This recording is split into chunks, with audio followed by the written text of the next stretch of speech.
මෑතකදී ශ්‍රේෂ්ඨාධිකරණය විසින් ඉතාමත්ම වැදගත් නඩු තීන්දුවක් ප්‍රකාශයට පත් කළා. ඒ නඩු තීන්දුව ප්‍රකාශයට පත් කළේ ශ්‍රී ලංකාවේ ශ්‍රේෂ්ඨාධිකරණ විනිසුරුවන් වන විනිසුරු ජනරත්න සිල්වා මැතිතුමාගේ ප්‍රමුඛත්වයෙන් යුත් ත්‍රිපුද්ගල විනිශ්චය මණ්ඩලයක් විසින් විනිශ්චයකාර ජනරත්න සිල්වා විනිසුරුතුමා විසින් සකස් කරන ලද නඩු තීන්දුව ශ්‍රේෂ්ඨාධිකරණ විනිසුරු ප්‍රියන්ත ප්‍රනාන්දු මැතිතුමා සහ ශ්‍රේෂ්ඨාධිකරණ විනිසුරු ආචාර්ය රෝබිත රාජකරුණා විනිසුරුතුමන් විසින් ස්ථිර කරලා තහවුරු කරලා අනුමත කරලා තිබුණා.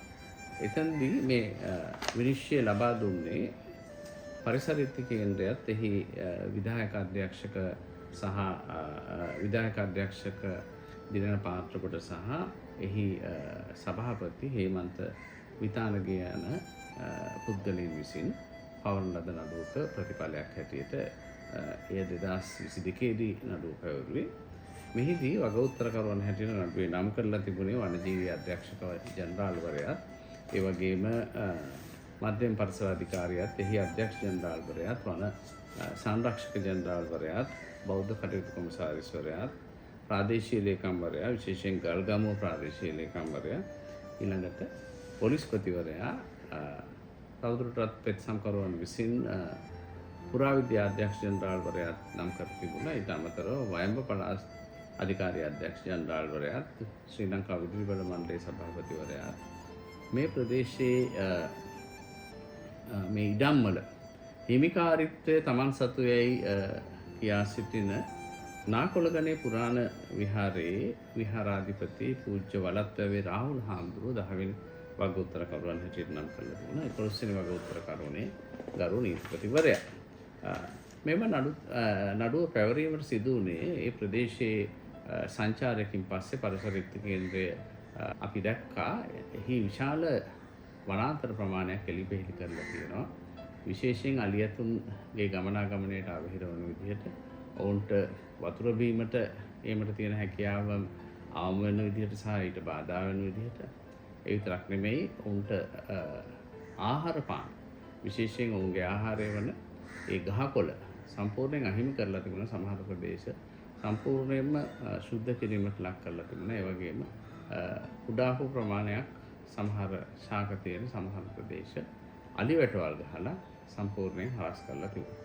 ඉතින් මේ විදිහට අලි ඇතුන්ගේ අයිතිවාසිකම් අවහිර කිරීම නිසා ඒ ප්‍රදේශයේ වාසය කරන ගමන් කරන අලි ඇතුන්ට සිදු වුණා තමන්ගේ ගමන් මාර්ග අවහිර වීමත්, ඒ වගේම ආහාර මාර්ග අහිමි කිරීමත්, ඒ වගේම තමන්ට බොන්න වතුර ටිකක් පවා අහිමි කිරීමත් හේතු කොටගෙන ගම්වල ඉන්න මිනිසුන්ගේ ගෙවල් වලට ගිහිල්ලා ඒ තමන්ගේ අවශ්‍යතා සපුරා ගන්න. ඒ වගේම මිනිසුන් විසින් වගා කරපු වගා ඉඩම් වලට ගිහිල්ලා තමන්ගේ ආහාර අවශ්‍යතා සපුරා ගන්න මේ අලි ඇතුන්ට සිද්ධ වුණා. එතන ඒ හේතුව නිසා අලි මිනිස් ගැටුමක් වර්ධනය වුණා. මහ විශාල ප්‍රමාණයක් ඒ ප්‍රදේශයේ ජනතාව මිය ගියා. ඒ විතරක් නෙමෙයි අලි ඇතුන් මහ විශාල ප්‍රමාණයක් මිය ගියා.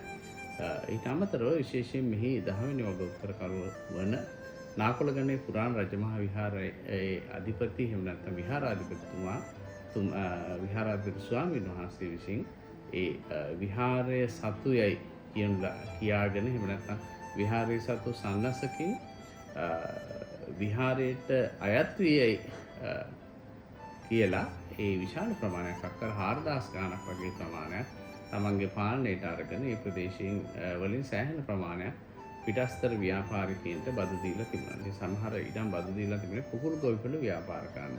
ඒ වගේම විශාල ප්‍රමාණයක් ඉඩම් වල වගා කටයුතු කිරීම සිදු කරලා තිබුණා. අපි දැක්ක කෘෂිකාර්මික භෝග වගා කරලා. දැන් මෙතනදී මේ වගා කිරීම සිදු කිරීම සඳහා සම්පූර්ණයෙන්ම මේ ඉඩම් අලි වැටවල් ගහලා ආවරණය කරලා තිබුණා. අලියෙකුට තියා සාමාන්‍ය වඳුරෙකුටවත් තියාගන්න බැරි වෙන විදිහට ඉතාමත්ම කිට්ටුවෙන් අලි වැටවල් සකස් කරලා ළඟ එල්ලෙන අලි වැටවල් පවා සකස් කරලා මේ අලි ඇතුන්ගේ ගමනාගමනය අවහිර කරලා තිබුණා. දැන් පෙත්සම්කරුවන් අධිකරණයට ගිහිල්ලා මූලික වශයෙන් අධිකරණයෙන් ඉල්ලා සිටියේ මේ අලි ඇතුන්ගේ ගමන් මාර්ග අවහිර කිරීමත්, ඒ වගේම ජාතික පාරිසරික පනතේ ප්‍රතිපාදන වලට පටහැනිව මෙසේ වන විනාශයක් සිදු කිරීමත්. විශේෂයෙන් අපි දන්නවා වනයක් විනාශ කරනකොට හෙක්ටයාර 1කට වැඩි වනාන්තරයක් නම් විනාශ කිරීමකදී හෝ වනාන්තර තත්ත්වයෙන් ඒවා තවදුරටත් වෙනත් තත්ත්වවලට පරිවර්තනය කිරීමේදී EIA එකක් එහෙම නැත්නම් පාරිසරික බලපෑම් තක්සේරුවක් සිදු කළ යුතුයි. නමුත් මෙහි අක්කර දහස් ගණන් මේ ප්‍රදේශයේ සම්පූර්ණයෙන් වනාන්තර හෙළිපෙහෙළි කිරීම කරලා තිබුණා. නමුත් EIA එකක් එහෙම නැත්නම් පාරිසරික බලපෑම් ඇගීම කිසිසේත්ම කරලා තිබිච්ච බවක් අපි දැක්කේ නැහැ. ඉතින් මෙය බරපතල නෛතික දෝෂයක්. ඒ විතරක් නෙමෙයි අපි දැක්කා වනසත්ව සහ වෘක්ෂලතා ආරක්ෂක ආඥා පනතේ 20 වගන්තිය උල්ලංඝනය වෙනවා. මොකද අලියතුන්ට හිරිහැර කිරීම මේ විදිහට නීති විරෝධී විදුලි සැර යොදලා හිරිහැර කිරීම වන සත්ව සහ වෘක්ෂලතා ආරක්ෂක ආඥා පනත උල්ලංඝනය කිරීමක් හැටියට පැහැදිලිව අපිට හඳුන්වන්නට පුළුවන්. ඊට අමතරව බෞද්ධ කටයුතු කොමසාරිස්වරයා සහ මේ විහාරාධිපතිවරයා බෞද්ධ විහාර දේවාල හා දේවාලගම් පනත උල්ලංඝනය කිරීමක් කරලා තියෙනවා අපි දැක්කා. මොකද පැහැදිලිව මේ පනතේ ප්‍රතිපාදන තියෙනවා කොහොමද මේ සන්නසකින් ලැබුණයි කියලා කියන දේපල බදු දෙන්නේ. ඇත්තටම සන්නසකින් ලැබුණද නැද්ද කියන කාරණේ පිළිබඳව ශ්‍රේෂ්ඨාධිකරණය ප්‍රශ්න මතු කරලා තිබුණා. නමුත් ඇත්තටම සන්නසකින් ලැබුණත් විශේෂයෙන් බදු දීමේදී ඒ බදු කුලිය රුපියල් 500ට වැඩි නම් ඒ වගේම බදු කාලේ බදු දෙන ප්‍රමාණය අක්කර 5කට වැඩි නම් එතනදී බෞද්ධ කටයුතු කොමසාරිස්වරයාගේ අවසරය ලබා ගත යුතු වෙනවා. ඒ විතරක් නෙමෙයි ඒතින් ලැබෙන බදු ආදායම් පිළිබඳව සම්පූර්ණයෙන්ම විගණනයක් කරලා ඒ ආදායම කොයි ආකාරයෙන්ද බෙදාගන්නේ කොයි ආකාරයෙන්ද ඒ ආදායම ලැබෙන්නේ කියන කාරණේ පිළිබඳව පාරදෘශ්‍ය භාවයකින් යුතුව ගිණුම් පවත්වාගෙන යෑම අනිවාර්ය වෙනවා. ඉතින් මේ විදිහේ ප්‍රතිපාදන ගණනාවක් උල්ලංඝනය කිරීම මෙම ඉඩම් සම්බන්ධව ඉඩම් බදු දීමේදී ඉඩම් බැහැර කිරීමේදී සිදු වෙලා තියෙනවා. ඉතින් මේ කාරණා ශ්‍රේෂ්ඨාධිකරණය බොහොම ගැඹුරින් සලකලා බලලා තියෙනවා. ගැඹුරින් සලකලා බලලා තීන්දුව ගණනාවක් ශ්‍රේෂ්ඨාධිකරණය ඉදිරිපත් කළා. ඒ වැදගත්ම තීන්දුවක් තමයි මධ්‍යම පරිසර අධිකාරියට මේ වයම් පළාත තුළ ක්‍රියාත්මක වීමට බැහැ කියන මතය දුරු මතයක් කියන එක සහ ඒ වැරදි මතයක් මධ්‍යම පරිසර අධිකාරිය තමන්ගේ බලතල මේ ප්‍රදේශයේ තුළ ක්‍රියාත්මක කළ ඒ ප්‍රදේශයේ සිදුවන පරිසර හානිය වැළැක්වීමටත් විශේෂයෙන් වනාන්තර හානිය වැළැක්වීමටත් මේ වනාන්තර සම්බන්ධයෙන් පෞද්ගලික වනාන්තර වලට එහෙම නැත්නම් මේ ශාසනික දේපලයයි කියා ලබන දේපල සම්බන්ධ වනාන්තර වලට පවා ජාතික පාරිසරික පනතේ ප්‍රතිපාදන අදාළ වන බවට ශ්‍රේෂ්ඨාධිකරණය තීන්දුව කළා. ඒ විතරක් නෙමෙයි ඒ ස්වාමීන් වහන්සේගේ පාර්ශ්වයෙන් ඉදිරිපත් වෙච්ච තර්කය තමයි මේකේ රජයේ ඉඩමක් නෙමෙයි රජයේ වනාන්තරයක් නෙමෙයි. ඒක නිසා ස්වාමීන් වහන්සේට කැමැති ආකාරයකට කැමැති ප්‍රමාණයකට එලිපෙහෙලි කිරීමට අයිතිය තියෙනවා කියන කාරණා. නමුත් ඒ කාරණේ ශ්‍රේෂ්ඨාධිකරණය බැහැර කරලා ශ්‍රේෂ්ඨාධිකරණය කිව්ව වනාන්තරයක් නම් කොහෙ තිබුණත් ඒක රජයේ වනාන්තරයක් වුණත් ඒක පෞද්ගලික ඉඩමක තිබුණා වුණත් වනාන්තර එහිදී අදාළ වෙනවා. හෙක්ටයාර එකකට වැඩි වනාන්තර එලිපෙහෙලි කිරීමේදී අදාළ වෙන EIA සම්බන්ධ ප්‍රතිපාදන එහෙම නැත්නම් පාරිසරික බලපෑම් තක්සේරුවට අදාළ ප්‍රතිපාදන අදාළ වෙනවා. ඒක නිසා එතන ජාතික පාරිසරික පනතේ වගකීම් පැහැරීමක් මධ්‍යම පරිසර අධිකාරිය විසින් සිදු කරලා තියෙනවා කියලා තීන්දුව කළා නිකන් හිටියේ නෑ. මධ්‍යම පරිසර අධිකාරියට තමන්ගේ රාජකාරිය පැහැර හැරීම එහෙම නැත්නම් බලතල නිසියාකාරයෙන් භාවිතා නොකිරීම සම්බන්ධව කනගාටුව ප්‍රකාශ කරලා භාෂා 3කින් පුවත්පත්වල දැන්වීම් පළ කරන්නට පවා ශ්‍රේෂ්ඨාධිකරණය නියෝග කළා. ඒ විතරක් නෙමෙයි මෙහිදී වනජීවි දෙපාර්තමේන්තුවටත් එහි අධ්‍යක්ෂ ජනරාල්වරයාටත් නියෝග කළා මේ විදිහට නීති විරෝධීව තියෙන අලි වැටවල් සම්පූර්ණයෙන් ගලවන්න අලි වැටවල් මගින් අලි ගමනාගමනයට බාධා වෙනවා ඒවා ගලවන්න. මෙතන සම්පූර්ණයෙන්ම වරදක් සංස්ථාපනය වෙනවා. අලියතුන්ට හිරිහැර කිරීම සහ හිංසා කිරීම මේ නීති විරෝධී විදුලි වැටවල් ඇටවීම හේතු කොටගෙනයි සිදුවන්නේ. ඒක නිසා ඔවුන් තමන්ගේ රාජකාරිය පැහැර හැරීම එහෙම නැත්නම් රාජකාරිය නිසි ආකාරයෙන් ඉටු නොකිරීම සම්බන්ධව උන්ට විරුද්ධව වනසත්ව සහ වෘක්ෂලතා ආරක්ෂක ආඥාපන තත්ත්වයේ කටයුතු නොකිරීම සම්බන්ධව ශ්‍රේෂ්ඨාධිකරණය අත් වශයෙන්ම ඔවුන් පිට වරද තැබුවා. එමගින් ඔවුන් ජනතාවගේ මූලික අයිතිවාසිකමක් උල්ලංඝනය කරලා තියෙන බවට තීන්දුව කළා. ඔවුන්ටත් පුවත්පතක දැන්වීම් පළ කරලා තමන්ගේ රාජකාරිය නිසි ආකාරයෙන් ඉෂ්ට නොකිරීම සම්බන්ධව ජනතාවගෙන් සමාව ඉල්ලන ලෙස ශ්‍රේෂ්ඨාධිකරණය නියෝග කළා. ඉතින් මේ විදිහට ප්‍රධාන පාර්ශ්වයන් 3කට ශ්‍රේෂ්ඨාධිකරණය නියම කළා. ජනතාවගෙන් සමාව ඉල්ලන්න තමන් කරපු රාජකාරිය නැත්නම් තමන්ට පනත් වලින් විශේෂයෙන් ව්‍යවස්ථා වලින් රටේ නීතීන් පවරපු රාජකාරිය තමන් හරියට ඉෂ්ට කරලා නැහැ කියන පදනමින්.